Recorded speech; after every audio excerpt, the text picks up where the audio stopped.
Cheng! Cheng! Welcome to Especially for You. Hello po.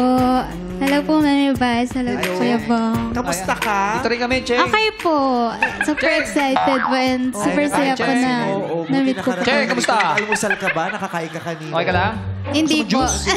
Pero okay lang mag-enjoy ka ngayon, ha? Apo, yes po. So, excited ka ba for today? Cheng, kamusta, Cheng? Okay ka lang? Nakatulog ka naman Pero ikot kita, Cheng. Magabi. Medyo. Okay, Nakatulog ka sorry, medyo. nahihilo ka. Apo. Nagustuhan mo ba yung kanta ni Garrett kanina? Apo. Oo. Cheng, hello, Palakpakan sumagot ka! naman natin si Cheng!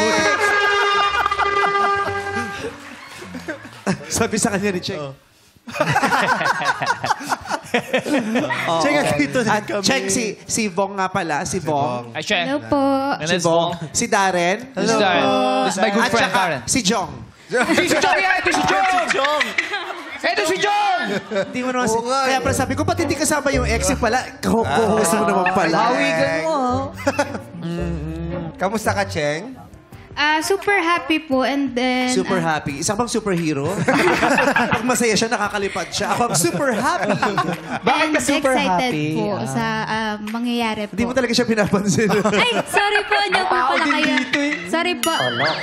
Bakit ka daw super happy ngayon? Oo. Kasi po, I have a story to tell po na I'm sure na matutuwa kayo and then may inspire maybe. Yun po yun gusto ko. Ganda. I-share. Yun po. Siyempre, mahirap mag-share ng kwento kasi isamot-saring reaksyon, di ba? Correct. Tama. I-open mo yung sarili mo, yung buhay mo sa iba't ibang reaksyon ng maraming taong hindi mo kakilala. Correct. Tapos lahat sila may say tungkol sa'yo. Correct. Pero minsan po, Meme Vice, mas maganda po magkwento sa taong hindi ka kilala kasi hindi ka po nila i-judge po.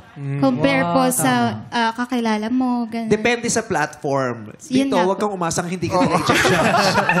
Oo, yung sinasabi niya, yung random lang. Yes, Hindi mo yes. kakilala, share ka. Ganda yon. Thank you very much for being so open to share your story. Yes. Okay.